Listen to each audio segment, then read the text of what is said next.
Yeah, I'm Hi, excited. hi, Jonathan. How you doing? Another Fireside chat without the fire. You right?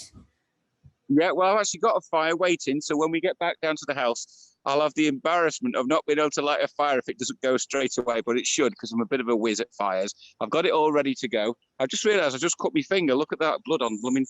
Anyway, not to worry. I don't know how I did it. So yeah, it is exciting. It is exciting for a couple of reasons. There's loads to talk about. Yeah, Loads and loads. But I thought we'd start off with something so gorgeous that everyone watching will melt. And that is the fact that we've got 4 beautiful foals. And I thought you'd like to see them. I want to see them, and I also want to find out how you came about to have them, because I saw it on Facebook and I was like, wow, how's he managed to get that? We've got loads of foals near us. I've been out taking pictures all week. All righty ho. Okay, well, now my favourite one, I'll just walk across the field. Don't have favourites. That's such a thing to say. I know you can't have favourites, but I have. Simple as that, I have. They're all gorgeous, but there's one little ginger foal. Now, where the heck is she? She is so friendly, and oh, there she's down at the bottom. Right, that's okay. She's asleep. Now, let's walk over here. I'm hoping that I'm not going to cut out, because where we are, as you know, it's mountainous, and so if you go down a bit of a dip, sometimes you can lose the signal. So, am I still with you? Yeah, you're still with us. I've got to work out how I can be out and about in mine as well, because I've just literally been addicted this week. The weather's been beautiful here. And so. We've had badgers, we've had foxes, we've had the pheasants. I've had a fox and one of my cats literally nose to nose sniffing each other. We've got foals born, lambs born. It's just heaven. It's really heaven. Well, here's one of the foals now, actually. I'll show. This one is gorgeous. It's not my favourite foal, but she's still gorgeous. Here she is. Well, I hope she picks you now. You deserve it, honestly. What a thing to say. Okay, because I'm holding the phone, she might go. She looks like my Romeo. Oh my God, she's just like my beautiful Romeo. She's lovely. Oh my God, she is literally. That's what my Romeo would have looked like as baby, wild on the New Forest, because he came wild of the forest. Oh my God, she's adorable. There's the mum over there showing her a big fat bum. Yeah. Now the stallion, who lives with them all, because they're all in a big herd, the stallion is called Lucero. He is absolutely gorgeous. He's so lovely and friendly. And you know how stallions have got that gorgeous smell, that lovely, lovely smell? Yeah, I mean, it was really fascinating. I took my Romeo, who was gelded really late, down to the New Forest, which is where he was born, which in hindsight wasn't necessarily a good idea. But we were out riding on the forest where all the stallions are around, and now he's been gelded. He really knew he had to keep the hell away from the stallions. It's really fascinating to see the behaviour. So how have you come about these, Jonathan? Right, well, I mean, I'll make it. Here he is. This is. Let me just. They're all like my Romeo. Oh my God, he's gorgeous. You are so handsome. He needs a little bit of humic acid, though. He's got a bit of a mineral deficiency looking at that mane. Because of what? How can you tell? Looking at the mane, because of the brown bits and the end and everything. He's got a little bit of mineral imbalance, but don't worry. That might be because of all the rolling he's been doing. No, it's not. It's different. He is stunning. Oh my God. So gorgeous. Look at his lovely kind eye. And I tell you what, Catherine, I mean, most of my horses are stallions, the ones I use for show. Look at him. He's beautiful. But this horse, honestly, he's so chilled and so, look how affectionate he is. You're beautiful, aren't you? Just my idea of perfection. He really is so lovely. Now, here's a couple of these girls. Now, this is probably why he's... What breed are they? These are the kind of Asturian horse. Yeah. They're an old breed. And the reason we've got them here is, okay, there's an association because they want to keep this breed going, a lot like other horse breeds, Friesians and various others.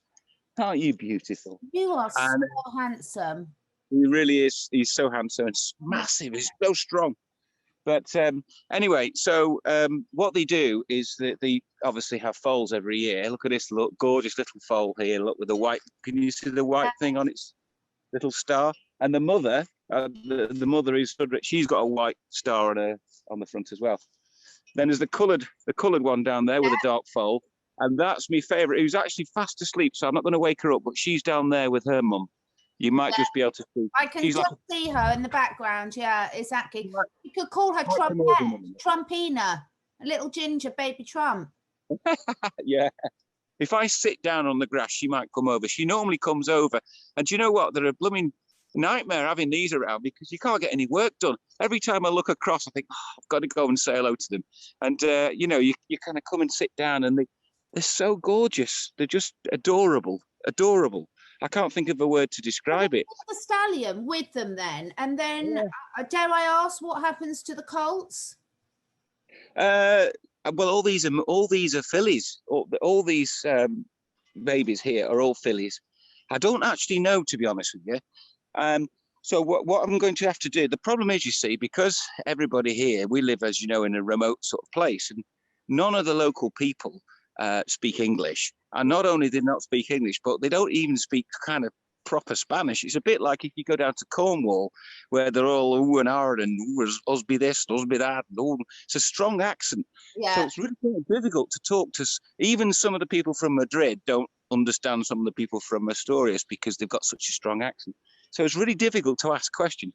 So I've looked online and, you know, these lot here are all fillies, and Lucero the stallion serves all these mares.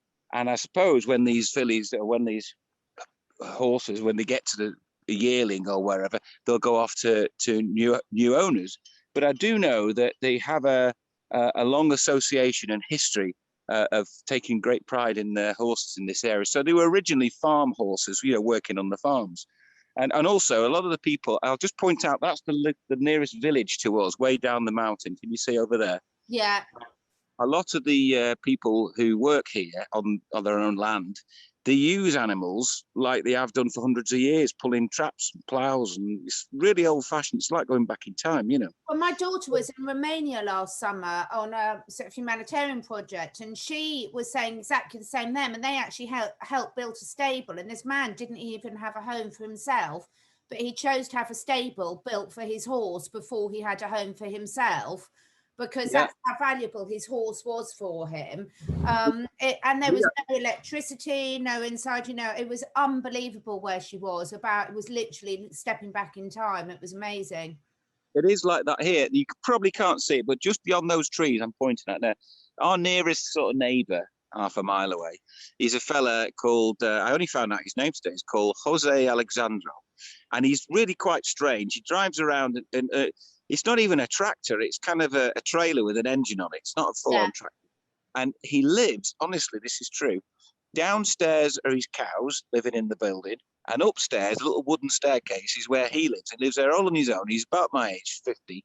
And I've never seen him out of the same clothes. You know, I don't think he's ever had a bath in his life. His hair's down here. But you know what? He just gets on with his own little life, and he's as happy as I was going to say a pig in shit, but it's a human in shit because he literally lives. I'd love that, though. I was speaking to a friend today. I'd absolutely love that. I'd be quite happy with that. I might need to take a bath occasionally. I've got quite a sensitive smell, but no, it's fantastic. It's really lovely to see how people are living. And with the horses that you've got, I just wanted to point out how much grass you've got. Now, obviously, the mares with their foals is different.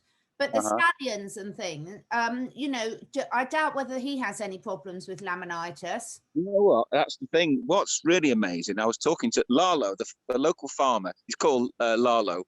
And so this is all our land here. We've got about 25 acres of this here. That's our house over there. And all this mountain is ours as well. And so the local farmer who lives way down there, you know, for a long, long time, years probably, he had an arrangement with the previous people that, you know, he could use the fields for putting his horses on. And so naturally he just thought, well, it's going to be the same as now, you know, as it was before. So we're going to have to be a little bit diplomatic in the future, because at some stage, you know, we'll kind of use this land for our horses. Yeah. And we're having an Olympic-sized dressage arena built up there. So, you know, that won't be a field anymore. It'll be a proper dressage arena. So we're going to have to... It'll ruin the view. Are you sure about that? No, it won't ruin the view. Don't worry. It's you can't see. We'll walk back that way anyway.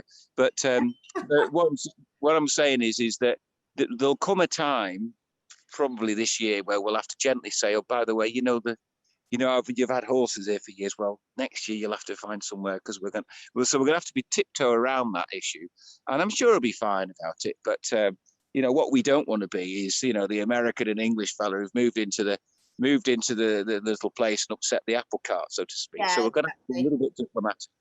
But anyway, so Jonathan, I think by the time we've had a few more conversations by next year, you might not want your dressage arena.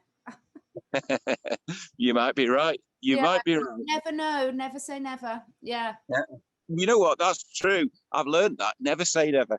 I'll walk back. That view behind you with the trees is just beautiful. Look at all those trees, everyone. And look at that beautiful grass. So I'm not an expert on grass in terms of, have you frozen? I think we've lost you. Yeah, we've lost him. Still there, or have you stopped? I was just going to say, now I'm not an expert on grass, even though I'm a biologist. I'm not very good at naming all the species of grass, but I can look at a field straight away and tell that's really good, natural, diverse pasture, because you can see just by the texture of it and the diversity of it, that's got a really good species mix in there, and that's a soil that hasn't been sprayed with loads of crap or anything to keep diversity. And this is what I want to, you know, those horsey people and everything, we're so paranoid about we can't keep our horses on grass. It's because it's so artificial the way we have our fields. You put on a field like this with those lovely trees and hedgerows round, I guarantee you will not have a problem with laminitis and things. Yeah, exactly. And you see what it is, Catherine, it's everything here is very oldie worldy, old fashioned. And a lot of the traditions actually come from many, many years of experience. So all these farmers around and about who've lived here, and their grandfathers and grandfathers before, have basically done what they're doing. They know how to look after the land, and they don't bugger about with it. But we have, in, as you know, a more, let's say, a more modern country, or Spain's a modern country, but this region is a little bit left behind. It's a little old-fashioned. But we have this idea that, you know, science, oh, you got to have this. But really, it's the same old story as everything that's going on with vaccines. The problem is scientists want to sell products.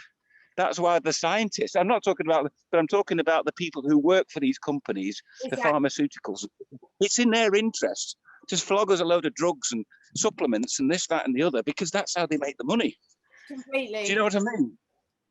And you do get, you know, you become a product of who you're surrounded by. So when that's your life, and, you know, I've got some amazing friends that I did biology with, and they've worked for pharmaceutical companies for 20, 25 years sort of thing.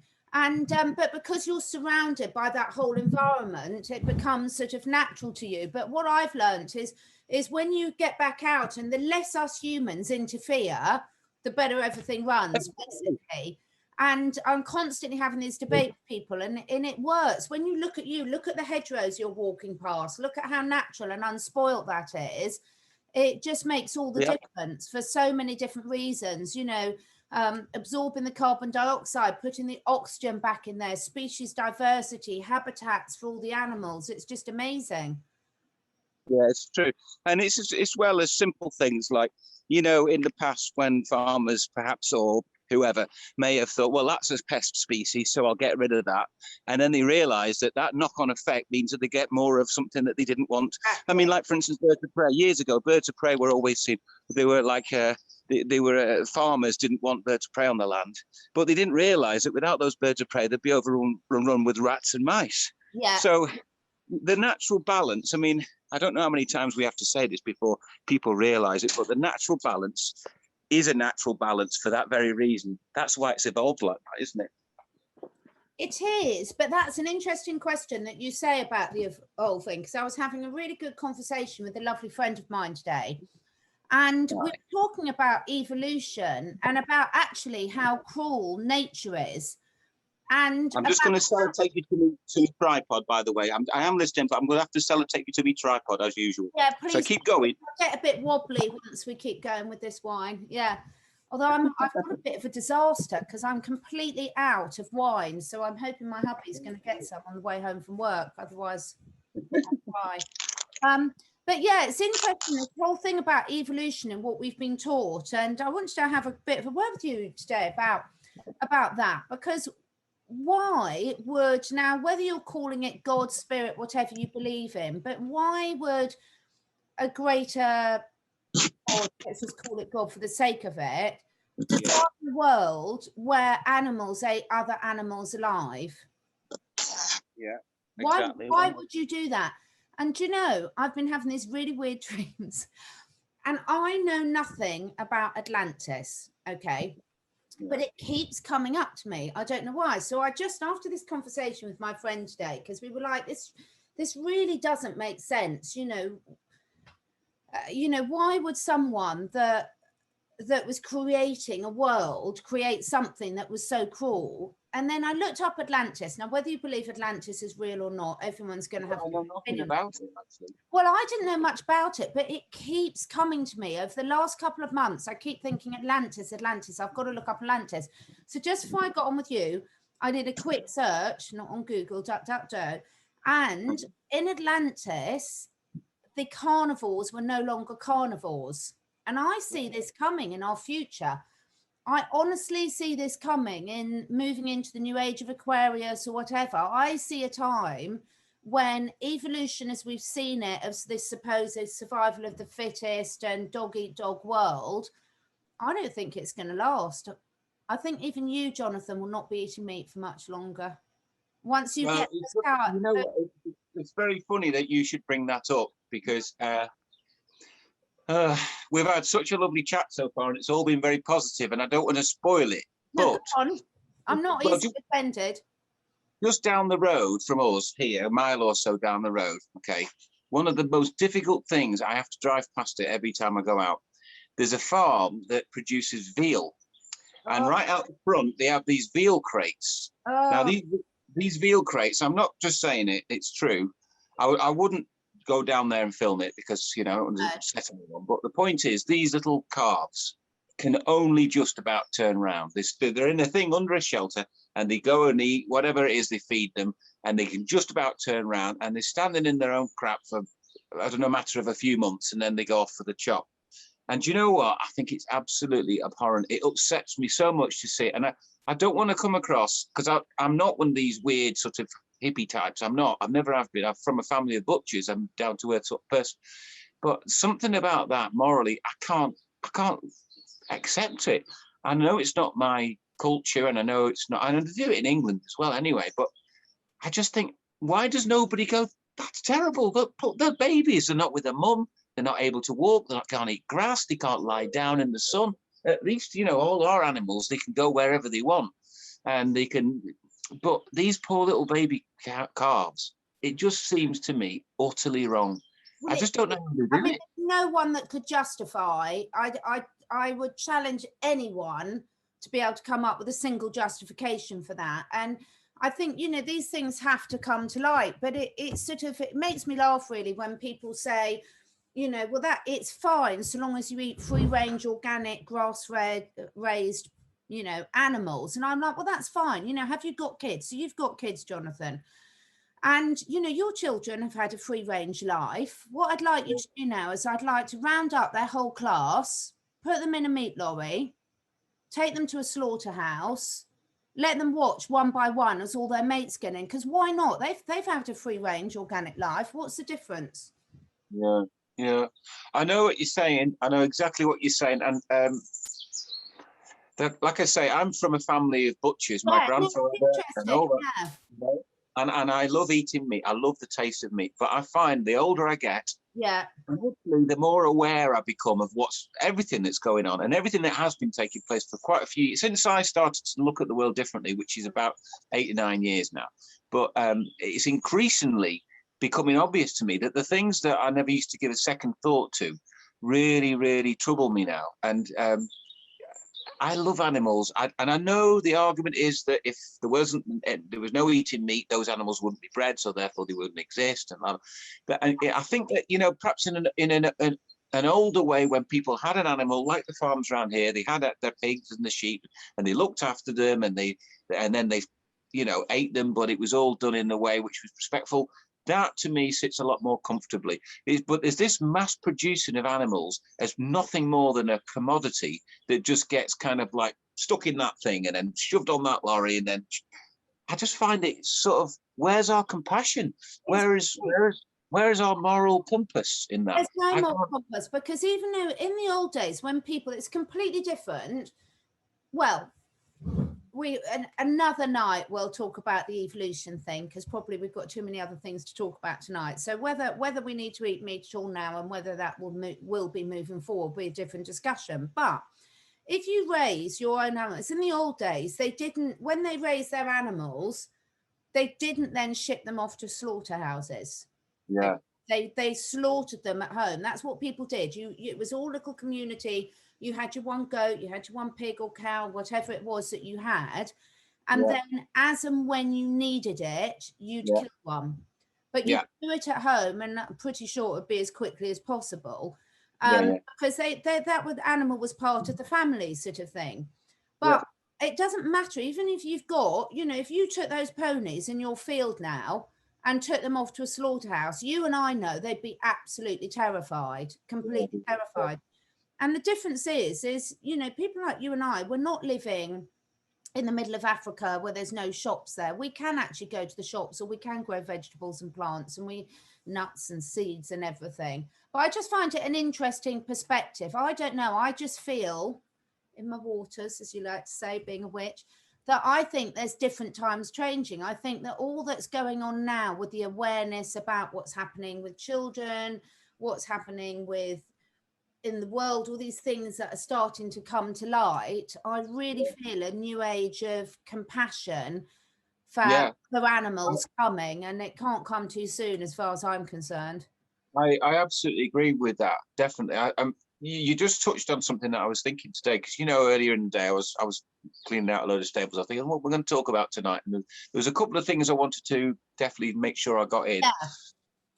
The first one is what you just touched on now. I was listening to Mel K, Charlie, and Simon Parks today, and they were talking about as well today. Yeah, I was listening to that, and I was talking about how they giving out the information that they tell everybody, and the problem is it's like we're living in two worlds. There's those of us who are aware, and there's those people who've got absolutely no clue.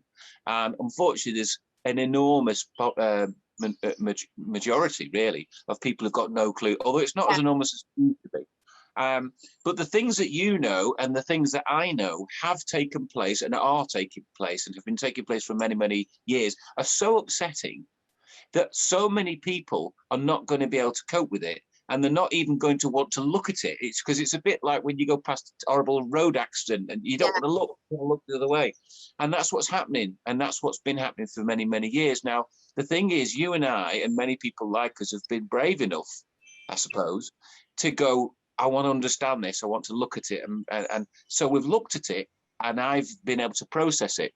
Yeah. And I'm a softie. I'm a complete and utter softie, but I think I've been able to cope with it without it really, really psychologically affecting me and damaging me, because I've tried to look at it like that.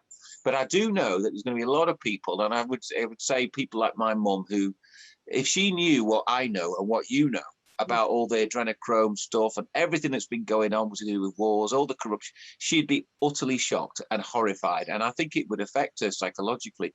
And I think that is going to be the case for many, many people. And these are the sort of people who don't want to look, because, they call people like you and me nutters because we know what's going on and we've explained it. But because we dare explain something which is so awful that they can't comprehend it, their first reaction is to go, well, you're a nutter, because they don't want to accept it. So they turn on people like you and me and make us the problem, because for them, it's hard to accept the truth.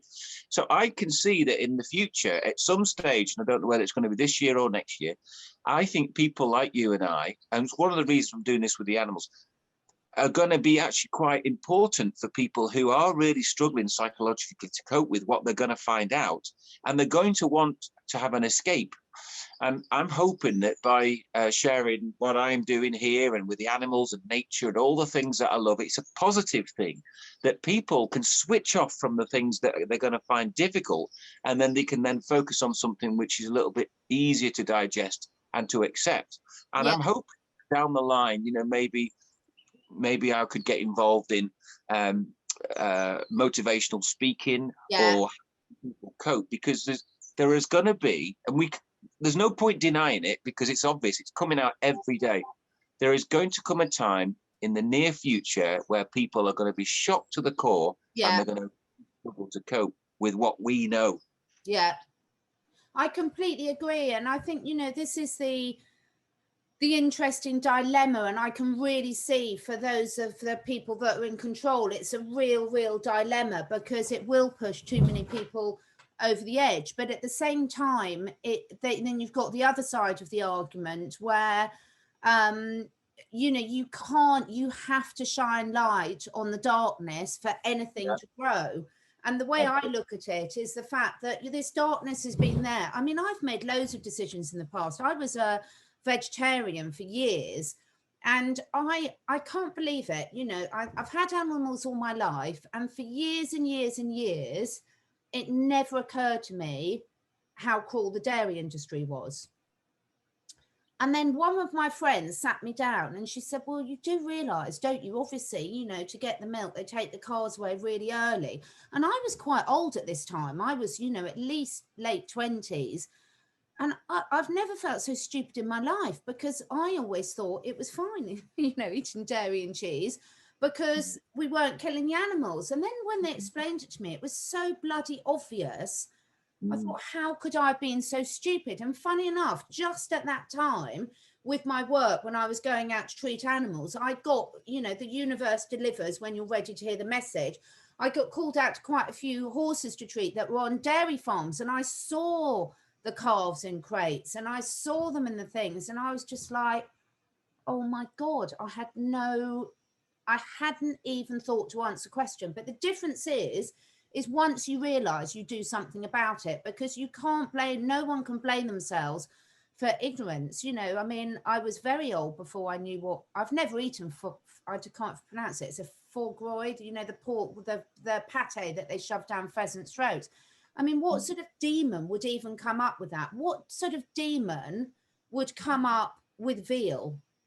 I know, it's awful. I find that really hard to make any sense at all. I mean, it's a completely different matter about whether humans evolved to eat wheat. I don't care what we evolved to eat. We're not living in that world anymore. It's completely irrelevant. Now, there are some people, and I'm not pretending that if my family was starving to death, I would absolutely, at the moment, with my consciousness, my family was starved to death, I'd have no problem going out and killing an animal to keep my children alive.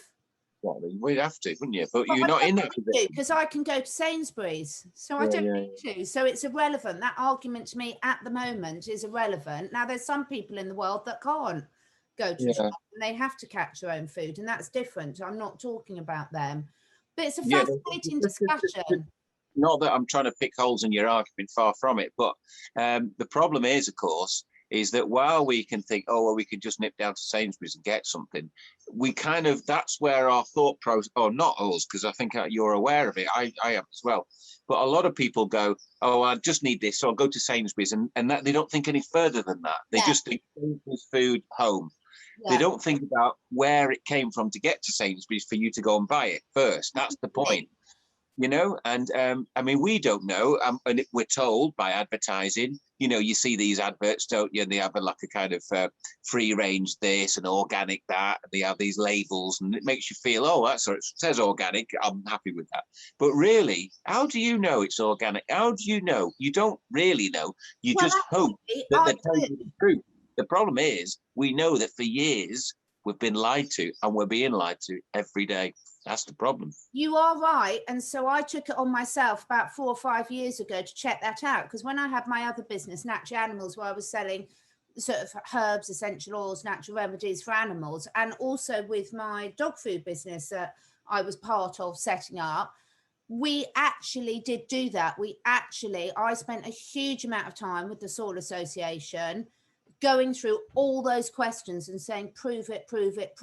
And that's one thing I can actually say. Now, the difference is in different countries, it's different, but the Soil Association, I have the utmost respect for, because everything I asked them, they could prove and come up with an answer with. They were really, really good. And having been through the inspection process myself and seeing how good they were about that, for them, I got comfort. But then equally, one of my friends was keeping her horse next to a pig farm. And this pig farm it wasn't organic, but it was a free range. and the condition that this supposed free-range farm had got their license for was horrific. These pigs were kept in horrific situations. Yes, they were out in the field. They had no shelter. They had virtually no food. They were all highly stressed. It was filthy. They weren't, you know, it was absolutely awful. So that was really, really bad. And I've also seen some free-range chicken farms. So I think you're right. And I think one of the things that this whole movement has been encouraging for me is to see how many people are questioning things now. Yeah, I agree. I absolutely agree. Where your food come from, where we've been lied from, what your teachers are telling you about your kids, everything. Yeah, absolutely right. I'm just going to light me fire because it's here. It's just suddenly got a bit chilly. So yeah, I can it's here too. Still hear you. So, carry on yapping. Yeah. So look at that beautiful view. I'm just quite obsessed with that view here. I can't wait to actually be able to do it when I can go outside as well. Why don't you come over if and when you can? Oh, I will. I've just got to find a really good animal sitter for mine, because that's the problem when you got animals, isn't it? The problem I've got, well, it's not a problem, it's a beautiful problem, but all my animals are rescues, and that makes them, they've all got their uniqueness. And I've also got some very old animals with some sort of special needs now. So if there's anyone in the UK that's a really good animal sitter and wants to have a chat with me about that, please get in contact, because that's it. The issue I have now is actually, I am going to get away, and I'm going to talk to you about the elephants in Zambia in a minute. Yeah, I've got so many trips I want to do, but my first priority is finding someone I can really trust to leave my animals in the care of, because that's the most important thing. Yeah, absolutely. But do you know what? Actually, while we're talking about this, I've just got my fire going. Can you see my fire from there or not? You can't. No. There you go. Yeah, and that's better because we can see you now. You were looking a bit dark before, or we are, but that's okay. We can see the view, which is nicer. What I was going to say is one of the things that I'm really worrying about at the moment, not that worry is the wrong word, but I've got 4 gorgeous falcons in England, okay? Yeah. And I've had them for years. I train them. They do the shows with me. Many people who know me will know them, Duchess and Morwenna, all my famous birds. And I can't get them out here to Spain. Oh, my God. And it's driving me blooming mad because, first of all, I've not seen them since last July. Oh. They're staying with a friend of mine who's up in Bridgnorth. He's a lovely guy, Brian Patterson. He's looking after them for me. But, of course, I'm paying rent. And the poor things are just they're in big aviaries, so they can fly about, but I can't get them over here because of Brexit and all the stupid laws. And I've been trying my hardest this week to get somebody, you know, to tell me whether it's possible to transport them over to Spain or not. But at the moment, it doesn't look like it is. So I called a friend of mine who transports horses. He can take horses to France. That's what he was doing last week. So I said, is there any way you could bring my falcons out to Spain?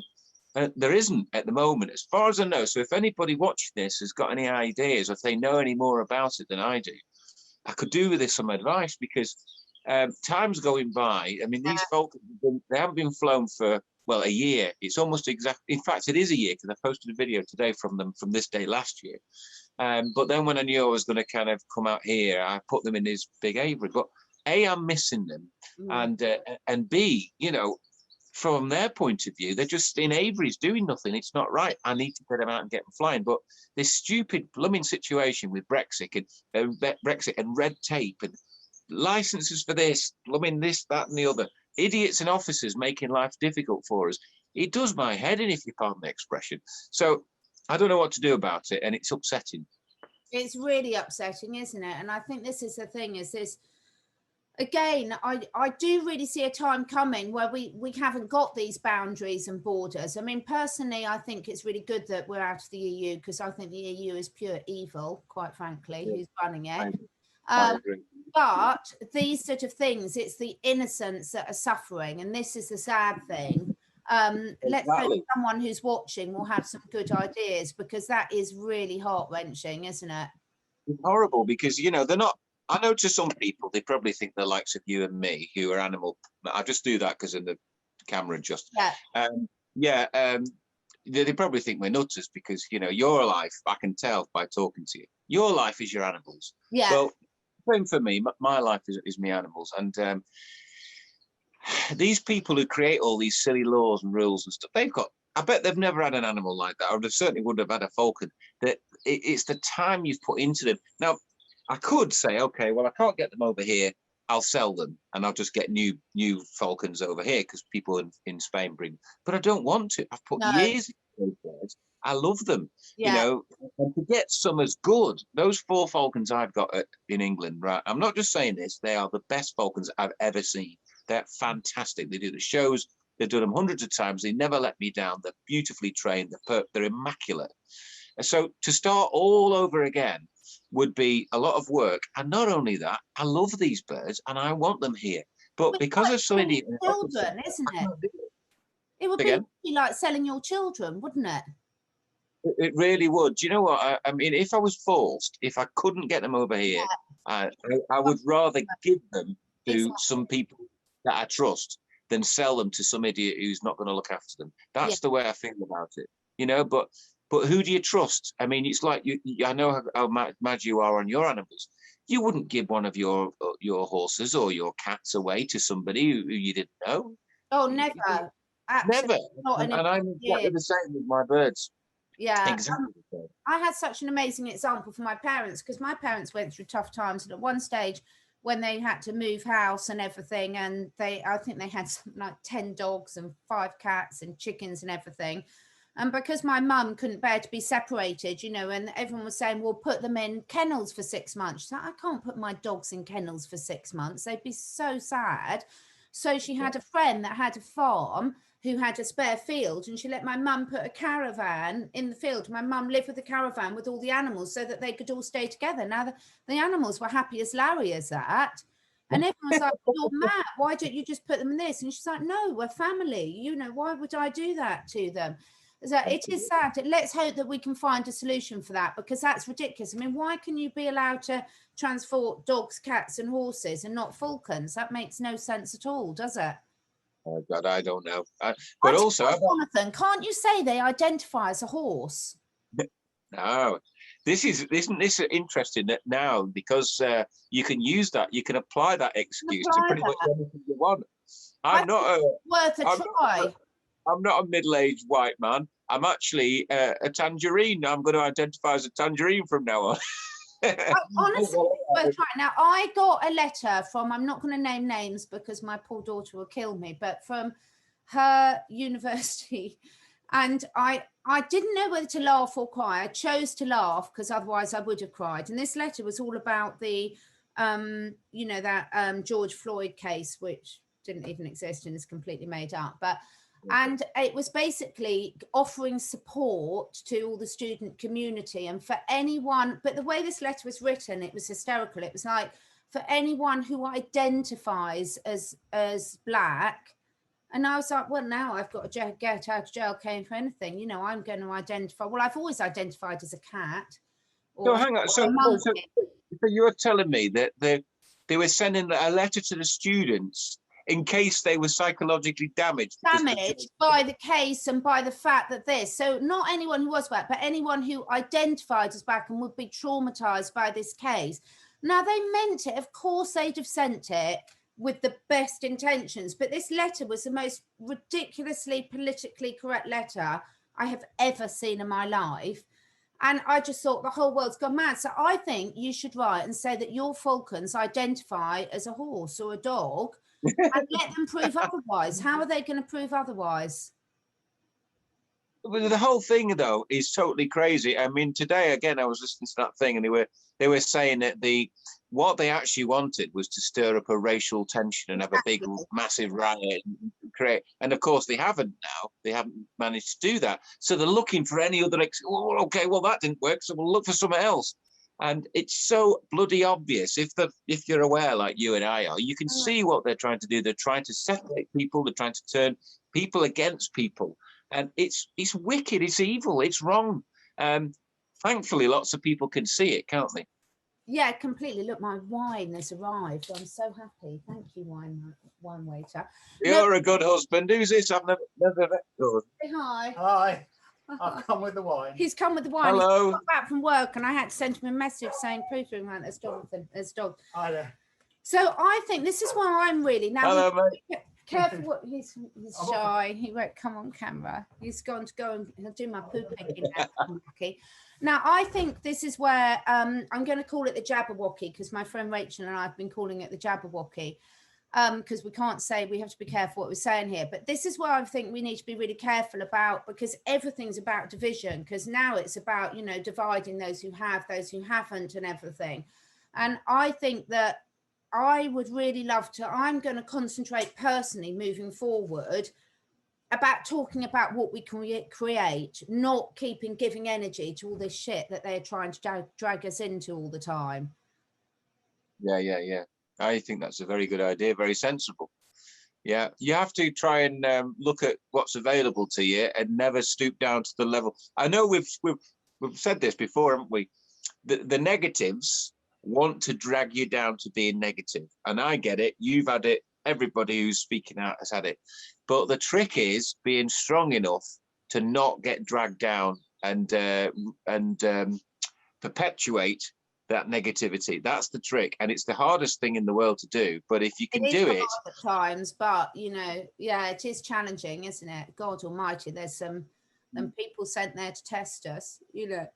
But so I wanted to ask you, I know you've got things you want to start, but your new life that you're setting up here, which is absolutely magical, and, you know, seeing all the journey that you're going through with all the new animals you're getting and what you're building as well. I must say, I don't want to boost your confidence too much, but that building of your veranda and your wall and everything, I was bloody impressed with that.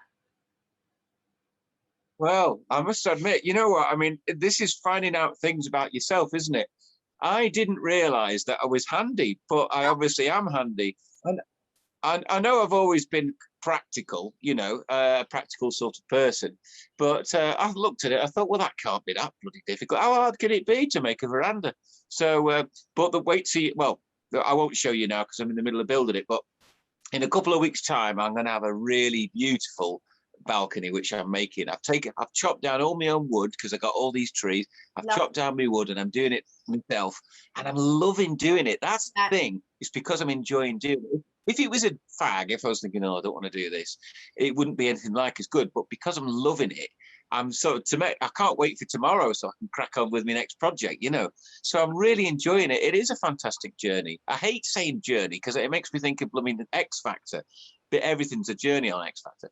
But this new lifestyle that I've been thrown into, and I didn't really go for it. I didn't expect this. Yeah. This is such a wonderful opportunity. That's the way to look at it, isn't it? You can go, well, all right, I want to be back doing what I was doing before, which I do. Don't get me wrong. If I could go back and be doing shows and doing what I do with my horses, I would do it in a heartbeat. Yeah. The thing is, at the moment, I can't. So I can either complain about it or I can go, right, this is a wonderful opportunity and it's going to be a fantastic way of expanding myself and becoming a better, more experienced person, learning a new language, making new friends, trying new things, dabbling in farming, you know, growing vegetables and fruit and all that. I've never done that, but it's brilliant and I'm really loving it. I really am loving it. So, and I'm hoping that people who follow me, and I've got, like you, quite a few people who follow me, I want them to come and share and enjoy this with me and gain a lot of, you know, there are people now stuck in flats in London or somewhere. Yeah. You know, if they can tune in and watch what I'm doing and it gives them a bit of pleasure, then that's a great thing. You're so right. And it's like, we've got I've got 2 horses fields that I rent, and they're both absolutely beautiful. And the top one, which is about 10 minutes walk from here, it's part of a really lovely big estate. And my horses field's right next door to the deer park, which is fantastic. And I've got some pictures today of me hand feeding one of the deer. But the people that own it, they are the nicest people ever. So they've got this beautiful gate estate, and they could be really stuck up and snobby because they've achieved it all on their own. You know, they've done really well, and they've got this. But they're so generous. They're so generous with letting people share their resource. And it's so beautiful to see, because so many people have these things and they keep them to themselves. But when you share it, it's so precious, isn't it? And it brings that life force into it. And appreciation really spreads, doesn't it? When you've got people that come in and appreciate the beauty, it raises the energy and vibration of everything and everyone. Absolutely. Well, funny enough, now that you've just mentally given me a little bit of a kind of jogged my memory, because I wanted to say this as well. I have a really great friend. His name's Normsk. Okay, I won't give his full name because he goes under the name Normsk. He's an artist. He's a lovely, lovely guy. Such a nice guy.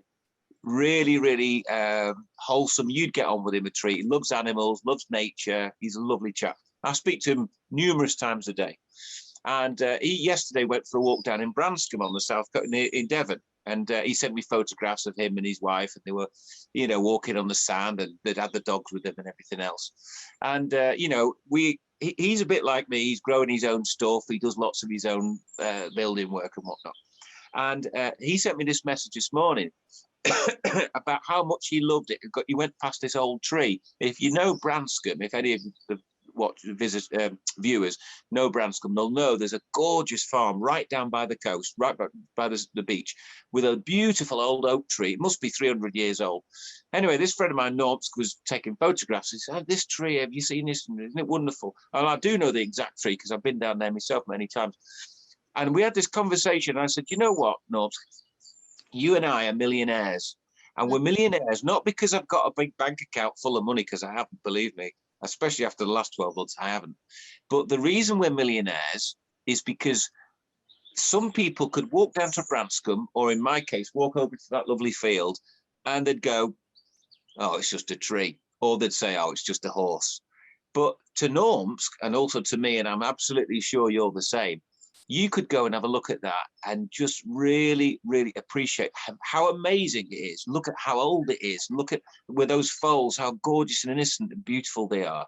And what I'm most thankful for, and the reason I feel like I'm a millionaire, isn't because I got money, but it's because somehow or other, and I don't know where it came from, probably my mum, I've been lucky enough to have been instilled with this appreciation for beauty and nature and animals and everything that's real in this world. And I feel as though, you know, we're quite rare now because so many people have been hypnotized by this technological age where they're looking for the next gadget or the next this or the next that. It's bullshit, if you pardon my language. I've got no time for any of that. But I love nature, and I love reality, and I love animals, and I love the seasons. I love it when it rains. I love it when it's sunny. I love it when it snows. I love the wind. All of those things, and they're free. So if someone was to take away everything I've got and leave me with just the clothes I was standing in, I'd still be a millionaire, because all of those gorgeous things that I'm talking about, that you would appreciate, and my friend Norms could appreciate, they're there whether I'm a millionaire or not. If you look at someone like Bill Bloody Gates or any of them, they might be billionaires, but how many times have they walked down to somewhere like Branscombe or across the field and stared at a lovely little foal and felt complete? And that's how it affects me. It makes me feel just so lucky that I can appreciate them. And that's what being, I think, for me, we use the term a millionaire, but it's like I've won the lottery. And I think I said this first time we had a chat, when we had our very first chat several weeks ago, I said to you I was the luckiest person on earth. And it's not lucky because I'm wealthy or any of those sort of things. None of that. It's because I can appreciate, and I don't know where it came from. And I feel so fortunate that I can, because so many people can't see it. Yeah, you're so right. And it's just, it is all around us, wherever you are. And I'm really lucky because my best friends are sort of just like us. And it's just fantastic because they will see the best in everything that they see. Everywhere you go, they'll find something really wonderful and really amazing. And it really is there. And it is infectious. And that's why I like doing these chats and things, because when you start to open yourself up to looking at these things and appreciating everything around you changes, and suddenly really more and more of it comes. And yeah, you and I are very lucky. We have managed to create these little oases with us where we're surrounded by animals and nature. But also we're really willing to open that up and share that with everyone else. And actually, that's the key. That is the key, actually, Catherine, isn't it? If you can kind of somehow or other project your fascination in and appreciation of all the simple things, the simplest things, and get other people to stop and look at it and go, actually, you know what? I'd not thought of that before, but you're actually right. I mean, quick example, sorry to take up a little bit, but a very quick example. Yesterday, I was cleaning out our stables. We got a bunch of stables and they were filthy. I hadn't been cleaned out for years, and I was scrubbing it because we got a new horse coming on. I've got a beautiful horse coming on Sunday. I'll tell you about that another time. I was scrubbing out all the cobwebs, and the bloody cobwebs are everywhere. And I hate killing anything. I don't like killing spiders. I don't like killing flies because I don't want to kill anything. But I had to clean the ceiling, and I was doing this with the brush, getting all the cobwebs. And right in the corner, there was this spider, and it was making a little web. And I stopped what I was doing, and I watched it. And I can tell you what, I could have stood there all day and watched it. It was going round and round and creating this amazing little web. And it was like a little miracle happening right in front of my eyes. And there's me coming along with the brush, and I was just going to take all the, and I felt really, really guilty. So being stupid, I scooped it up, this little spider, off its web, which is just me. I took it outside, and I took it into another little barn and let it go. And then I got rid of the cobweb, but I felt bad about it all day because it was an amazing little thing that was going on, and is going on all around us all the time. And thankfully, I've got the ability to appreciate it. I felt bad though, I must admit. I know. Well, that spider phoned me up actually, and it's in counselling now. It's traumatized. But it's so funny you should say that. So the other weekend, not last weekend, the weekend before, we had some friends round for dinner, and they're really good friends, so they can be really honest with us. And they came into my lounge and they were like, Catherine, you have got spider webs everywhere in your lounge, because we've got quite a high ceiling, and there were spider webs in all the corners and on all the lights and stuff. And I said, I know, but go and look at them. And on virtually every spider web was a spider. And I said, look, I can't go and take them down because they're still on there. And they said, oh, good point, leave them. And it was really funny because, of course, normally, you know, everyone would walk in and say, oh, God, she hasn't done very good with her cleaning. But they were like, oh, no, actually leave them. Yeah, good point. Because it is exactly that. And unfortunately, any spiders that land on our floor, the cats will eat them. So they need to stay high up. So... I know, but the thing is, you can't drive yourself potty with it though, because, you know, even just breathing and breathing out, there's stuff in the air that you're swallowing and you're killing. I mean, you can't help it. And you can't help you know, driving your car at night, I'm sure you've done this. Here, we've got all around these amazing little things called fire salamanders. Yeah. Okay, they're beautiful. They're like bright yellow and black, and they're really placid. They're actually poisonous. If you pick them up, they've got like they secrete something which is not good for you, so you're not supposed to pick them up, but they're very, very placid. And if you've got gloves on, you can pick them up, and they're everywhere, absolutely everywhere. Now the problem is, at night, if it rains and it's nighttime and you're coming back from wherever, these little salamanders come out and they walk across the road. Now you can't avoid them because there's bloody loads of them. And you're driving down the road and swear, trying your hardest not to squish a salamander. It gets to the point where you become a danger to yourself, you know, but I hate killing anything. Oh, it's awful. And our local village, they're so wonderful. They've got a group of the toad protection group, because we've got loads of ponds and everything. So every year they have all these volunteers of all ages, and they're all on their own in the middle of nowhere quite late at night, with their flashlights stopping the traffic to make sure they don't run over the toads. There's some really lovely people around, there really are.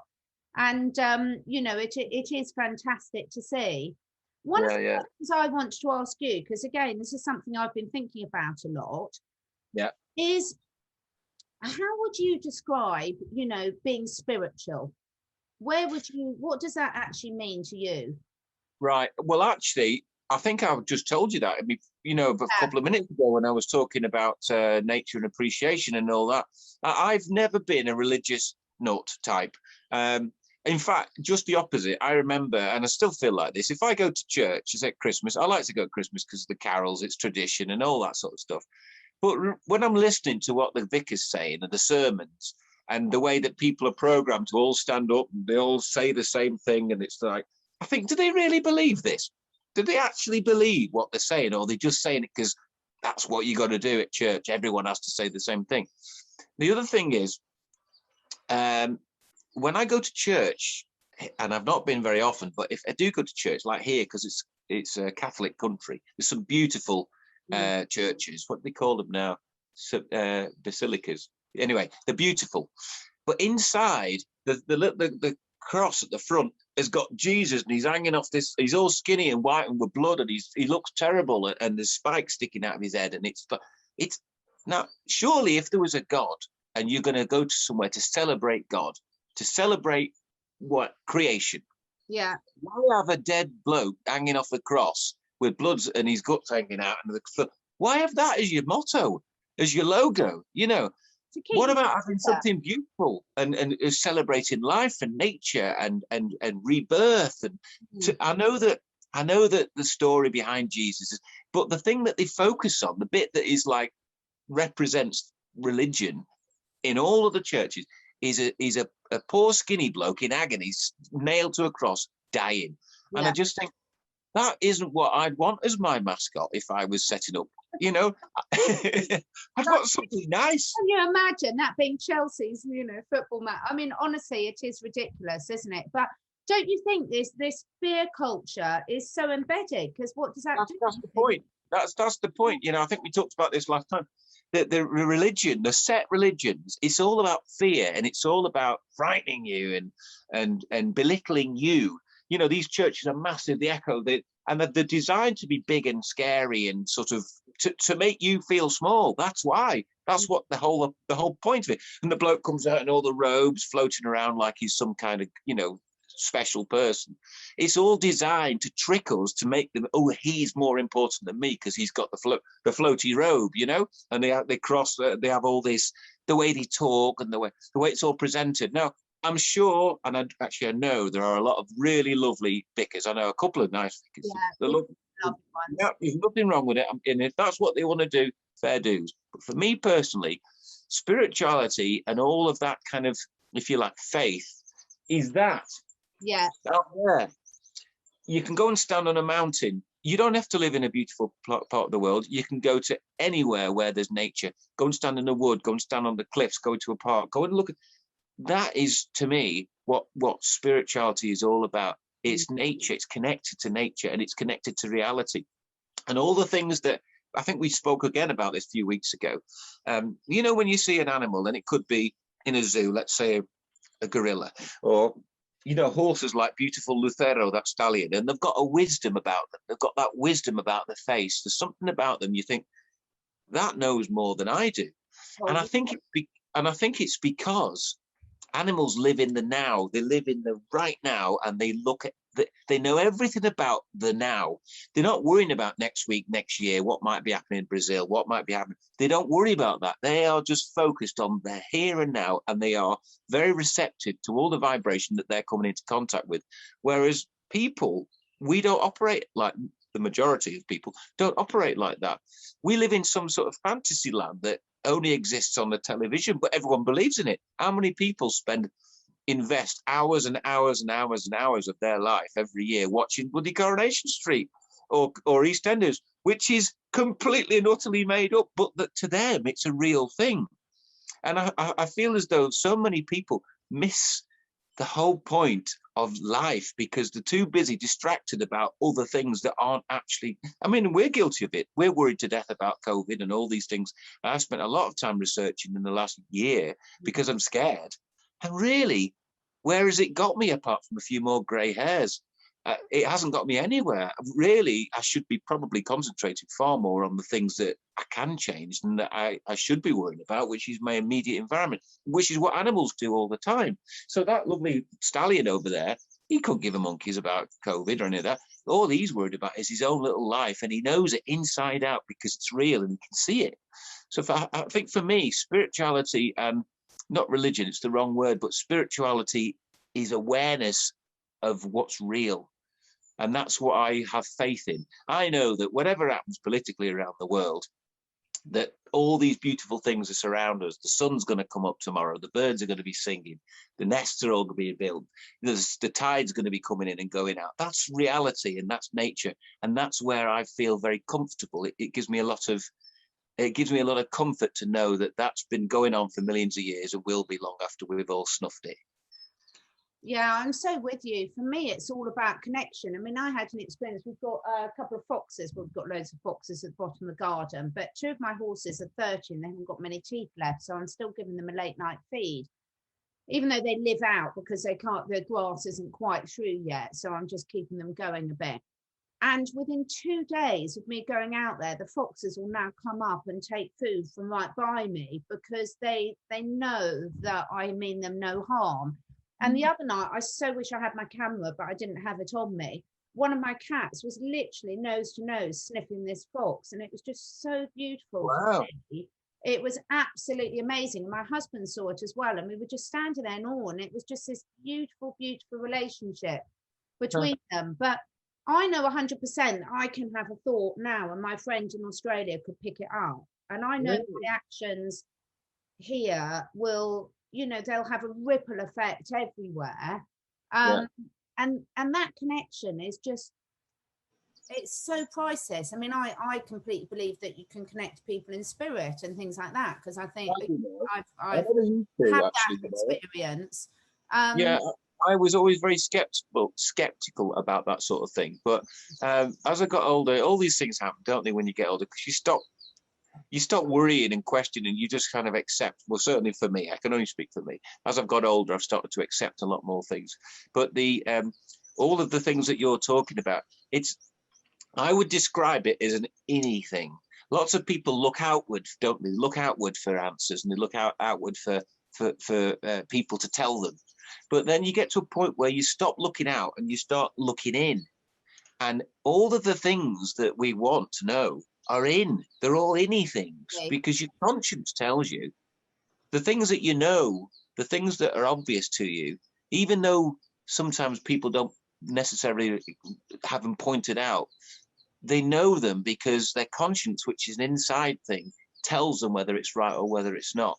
And that's why, again, on one of our other chats, I think I told you, my dad told me years ago, if you replace God with the word conscience, then it all makes sense. And it's just absolutely right. It's so obvious. Conscience is the thing. It's your moral guide, isn't it? It's the thing that tells you the truth. And, you know, you can lie till you're blue in the face. You can be a very convincing liar, as many people are. High-powered people can be very convincing. But they can fool many, many people, but they can't fool themselves, because if they know they've told a lie, they know it. Exactly. And eventually, all of those truths, I mean, it might take years, but those truths eventually have to seep through. They have to become reality, because you can't change truth. It is what it is, isn't it? Yeah, I think it's just such a fascinating subject. And do you know, it's really funny. I love getting older. I think it's really good fun. I think it's you know, there's so many things that you can see as you get older, and there's so many things that my parents have said to me over the years that I've completely dismissed, and now I think they were really right. You know, absolutely. And that is a beauty. I think that's what we have to remember is people have to live it themselves and live their own experience, and that's the way you really learn. And you know that what everyone's going through at the moment, everyone's in such a different situation. So they will learn when it's right for them. Are you waving? Yeah. Oh, there's a chap just turned up. I'm on the telephone. Well, we okay. Hasta luego. Oh. That chap there, I think he's one of the fellows who owns some of the horses. Oh. I can't remember his name now. He's obviously just, look, you probably can't see it, but the Ferro, the stallion, he stood up by the gate watching us. He's so lovely, that horse. He just, when you sat here, this is, as you know, my favourite little spot. I sit here and have my breakfast. I sit here and have my evening drink, and we look across there. And he comes and stands by the gate, and he just stares at us. And it's, you remember that monarch of the glen, the beautiful stag? That's what he's like. Exactly the same thing. He's beautiful. Anyway. It's just so lovely, isn't it? So, well, I've got so many more things I want to discuss. We better not go on much longer, because we've been for an hour and no one will listen if not. I know. But just before I go, I must ask you about your lambs. How are your lambs? Oh, they're great. They're fine. They're growing like mad. In fact, this morning, when I came down for my breakfast, the little buggers had got out, and I don't know how they'd got out, but they were in the lane here. And I've got to quickly show you this because hang on a minute. I just have to untape you off my stand. Right, there's my tripod. So we've got tons of flowers. Rebecca has been doing an absolutely brilliant job on all our hanging baskets. Look at these lovely hanging baskets here. They're so beautiful. I love them. I love geraniums. My mum makes the best hanging baskets ever. Yeah, they're beautiful. Well done, Rebecca. Yeah, no, she's worked her socks off on them. But we've got flowers all over the place. Anyway, the 4 sheep had got out somehow. They're over here, I'll show you. The little buggers were eating them. They got a whole field, a 4.5 acre paddock, okay, with all the grass you could possibly eat. Oh no, that's not good enough. You have to squeeze through a fence and come and eat our bloody flowers. So anyway, I had to run out of the kitchen in my underpants, not a pretty sight. Go all the way around the back of the property and come back down the lane and shepherd them down the lane so we could get them back into the field. So I'll quickly, you might be able to see them. Here they are. There you go. Oh, they're running off. Oh, look, they're so cute. They look so happy. Yeah. They're growing like mad. And these are not going to be eaten, by the way, just so you know, because actually, you know what? I love lamb. I love the taste of lamb, but I can't eat my own blooming lambs. Not for all the tea in China.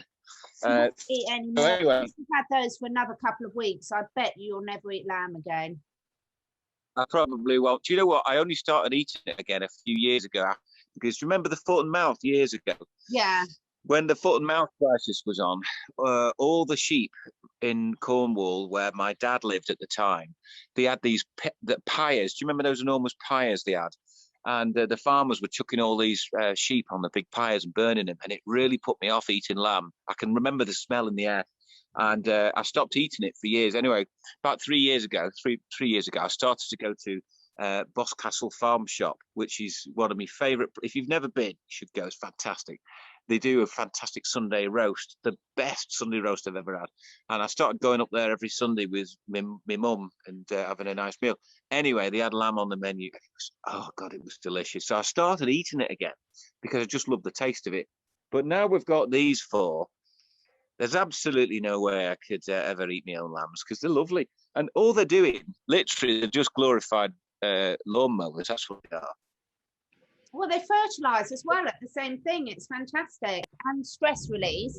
And they're far more intelligent than most humans as well. I don't care what anyone says. I know. You know, for ages, we've been calling people sheep. And actually, I feel sorry for the sheep when I say that.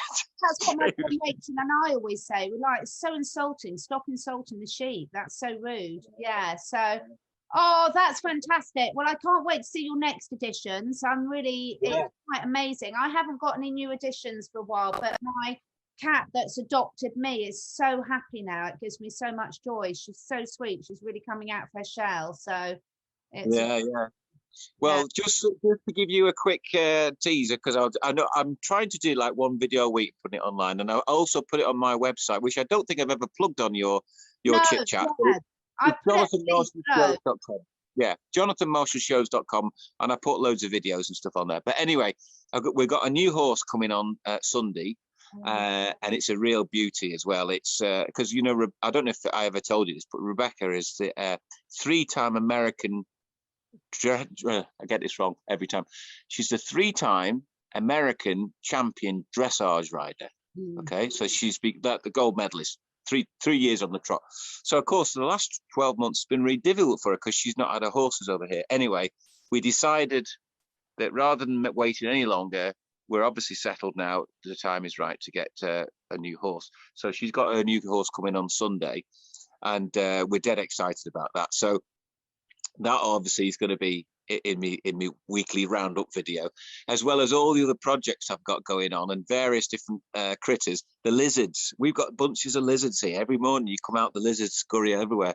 So what I did is, because when you know where they're going to run, it's got a little runway it runs to every single time. So I put my phone on record right at the bit that it always runs to. So when I came out of the house, it ran straight towards the camera. Looks like a flaming dinosaur when you see it up close. So anyway, but I just love doing all these little updates and videos and sharing it all with my friends, people who are interested. So yeah, this week's will be a goodie. I'll make sure the links below so everyone can have a look at those and everything. All right. Absolutely fantastic. Well, thank you so much. I feel guilty. All right. I'm sitting there drinking my wine and you haven't had one tonight. So don't worry, I've got a gin and tonic waiting. Yeah, and yeah, say night to all the lambs for me and that beautiful stallion. He's adorable. I'm gonna show you my Romeo next week. He is stunning. He is stunning. He looks very private message me a couple of photos of him. I'd love to see him. I will. He's amazing, and he's absolutely hysterical because he doesn't stand for any shit either. So he's really, really good. Thanks so much. Okay. Good evening. I've really enjoyed that. Everybody. Great to talk. Bye. Bye. Bye.